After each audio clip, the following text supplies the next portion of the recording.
不到山南，不知西藏。作为藏文化的发源地，山南有着西藏的诸多第一：第一座宫殿、第一座寺院、第一座佛堂、第一块农田等等。从拉萨出发到山南一日游，这几个地方都能到达。我想最震撼的还是昌珠寺里那幅珍珠唐卡，那个价值连城的微笑，令人过目不忘。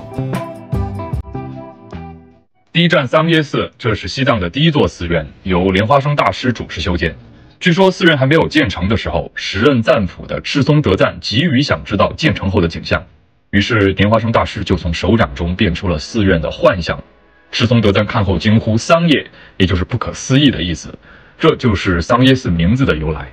桑耶寺这门票是3币。走进桑耶寺的中心大殿啊，大殿一共有3层，供奉着各种各样的佛像，都不能拍照啊，可以慢慢逛，这里就不再赘述了。其中最宝贵的就是莲师如我像。据说莲花生大师当年对着他说：“如我一般，并积加持，见者得解脱。”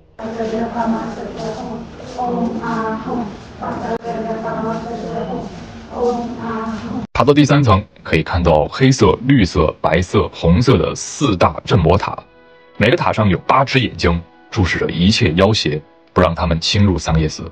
参观完寺庙的游客基本上都会买点金刚结、降妖除魔的寓意。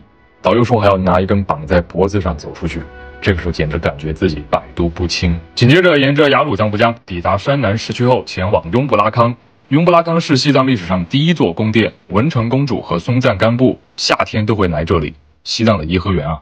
去雍布拉康上边可以走路，然后也可以骑马，还可以坐电瓶车。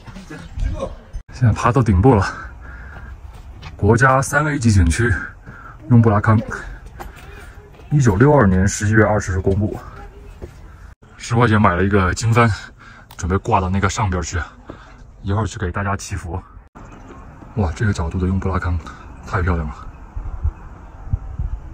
呀，怎么刚买完这儿俩标语啊？游客禁止上山挂经幡。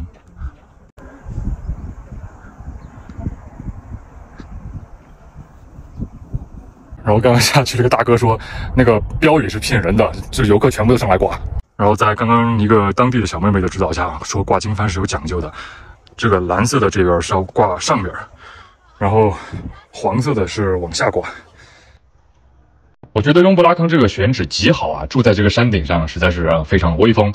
其实呢，这个雍布拉康也不是最古老的那个，因为众所周知的原因，雍布拉康被破坏得很严重。1982年国家拨专款维修，耗时2年多，基本上恢复了原貌。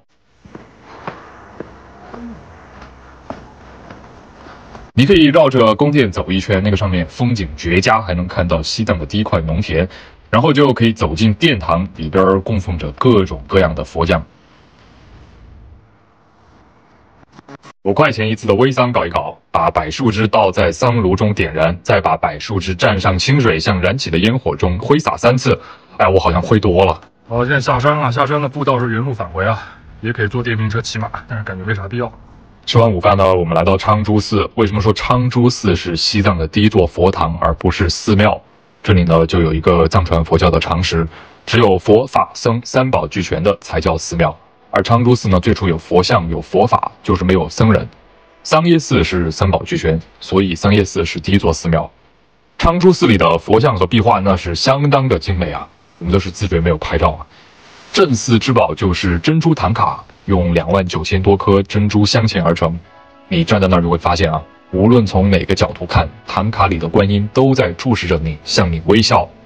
导游说，当年上海的专家来看了之后，直接说这幅唐卡价值几个上海 GDP， 反正就是无价之宝。昌珠寺里还有一个据说是文成公主清秀的释迦牟尼像，对这个说法呢，不少人将信将疑，因为唐朝的时候还没有那个技术。不过今天走过山南的行程，看到文成公主曾走过的艰辛道路，今日已成坦途，还是很感动的。